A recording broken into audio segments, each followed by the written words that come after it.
Sydney siders have joined together to showcase their resilience on a treadmill for the PLEBS Pros and Personalities 24-hour run for suicide prevention. Thank you very much. I hope you all have a good time. Make yourselves at home. Thank you.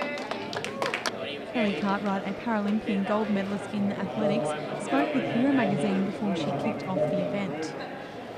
I'd always been a sporty person. I'd grown up in sport, but unfortunately with the running blades and being an above-knee amputee, I couldn't go back to the netball, the sport that I loved, and I just wanted to learn how to run for everyday life, and then I just started to enjoy it. I really wasn't into athletics, to be honest, before I lost my leg, but seeing my coach, who's also a Paralympian, I met him for the first time. I just thought, I want to do that. I want to be a sprinter, and I love solo sports. I love being competitive and doing it for myself, so I loved it as soon as I started. It's definitely a cliche. I think people, you watch it on TV as a young kid and it's a dream come true, and the tears were there, my family were there, and there's a lot of times being an athlete where you sometimes feel like giving up because it's too much pain, you're missing out on things, but you want to get that end result, and it's 100% worth it. It just made me, it was relief, it was excitement, it was all those things I dreamed of, and I just knew that that's where I wanted to be at the end of it, and I've achieved everything I put my mind to, and it's an amazing feeling.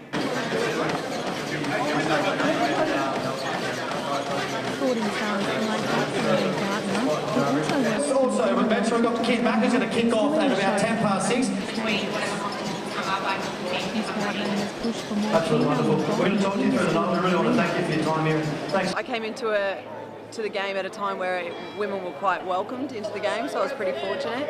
I was with the Titans for about 6 years before I moved down to Sydney, and now involved with New South Wales Rugby League, and I've never had an incident where I have never felt welcomed or I felt like an outsider. The boys have always been really professional around me, and even from an admin point of view, there's a lot of women in the game. There's women running the game now as well too. So yeah, and I think it's great. It's great for women to get more involvement. What's going down? You get an opportunity to not only listen. I think I was always going to lead into sport. I think I wanted to be a physio first and foremost when I first started, and then just went into sports media, and the more sports journalism that I did, the more I sort of wanted to teach athletes how to work with journalism as well too.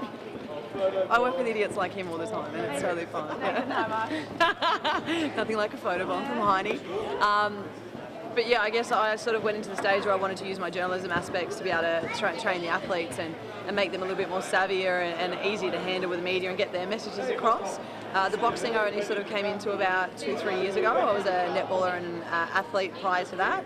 So I've kind of enjoyed the journey of being able to do that as well too. And the guys are really into their boxing and MMA, so it's good to kind of chat with them and about their training techniques, and so it kind of mixes well.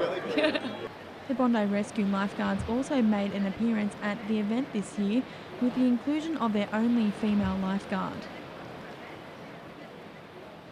Female sports, there's a little bit of discrimination, especially, you've got to say 5-10 years ago it was rife, and it was really hard to hold your own as a female in the sporting world, and surfing was notoriously sort of chauvinistic and a little bit misogynistic too, so it's really nice now to see that that divide's sort of narrowed, and the girls are surfing at such a high level that the guys can't deny that they're athletes and that the talent is there. So, and it's beautiful to see. I work with 32 guys, being the only female, and when the World Tour events are on, the girls are surfing, they're singing their praises. Nicola's experiences growing up have ultimately shaped her in becoming more resilient. It's definitely come a long way. I think it's definitely got further to go, especially with the pressures and the confines that are placed on females in sport. A lot of it is about how you look and how you're perceived. And I think that's unfortunate because, if you are the top of what you do in any sort of profession, you should be based on your performance, not on how you look while you do it. Jane Ellen Graham for Hero magazine.